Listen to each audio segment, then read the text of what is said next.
All right, the White House supporting Defense Secretary Ash Carter. Carter apologizing for using a personal email account earlier this year to conduct government business. He used the private address even after the controversy over Hillary Clinton's email use erupted in March. White House Press Secretary Josh Earnest saying while Carter's email practice was a breach of administration policy, it was not a violation of the law yet.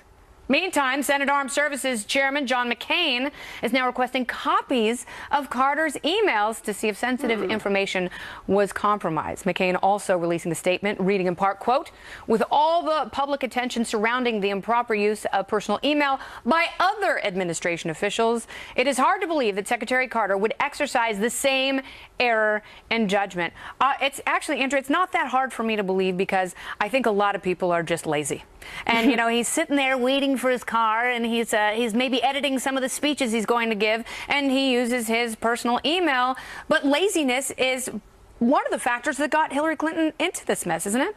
I think with Hillary, it was an intentional deceit. I mean, she went as far as to set up a separate server from her kitchen table that was stored in a toilet in Colorado where she could conduct official national security business, opening us up to potentially the largest security breach in decades. Yeah.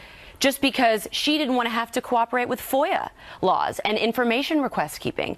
That, to me, is intentionally deceitful. She knew exactly what she was doing, and arguably, she was doing quid pro quo, Melissa, as we learned from the New York Times, for the Clinton Foundation. Very different. But I do see liberals starting to speak up. You're going to hear this. Well, Ash Carter does it. Hillary Clinton does it. They all do it. It's not that big a deal. It's just a mistake. It's not an oopsie, though. And here's the difference that I think exists here. Obviously, her server was unsecured. I mean, she thought that having two Secret Service agents outside her house meant that no North Koreans could sneak in the middle of the night with screwdrivers and pry the back of the thing open. Right. But here, I mean, he's actually using an iPhone and an iPad. Everyone's mad on the right about encryption. I would argue that his emails are safer on an iPhone than they are at his .mil account.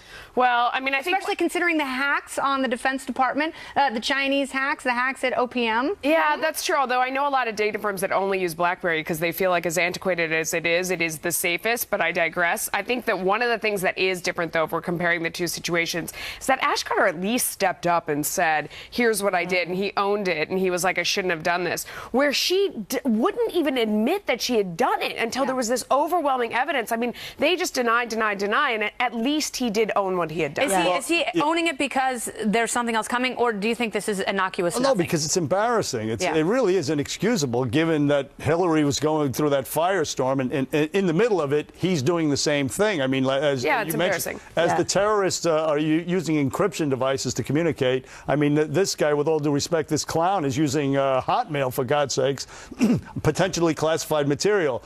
As one of the candidates says, and I forget who he is, he says, we're being led by stupid people. Yeah. Right. And that's what it seems like. So what do we do here? I mean, it just says something about the culture that nobody thinks they're going to get in trouble for these kinds of things. Even as this whole Hillary investigation is going on, he's still doing it. But like you said, at least he said, there's no excuse. Rather than Hillary said, oh, look, I didn't know. It wasn't my fault. It's your fault. Why are you being so mean to me? You know, why are you being so mean to me? Is it because I'm a woman? But, you know. Well, there should be repercussions. You broke the rules. No, but do you see what's happening, though? We're sitting around talking about Ash Carter's emails and his Hotmail account instead of talking about Gitmo terrorists being released. It's like we're being sent down a rabbit trail by the left again. We're getting mired in emails. And what was it? Was it Gmail? Was it Hotmail? What do you think he said? Was it a yoga pose? Was it not?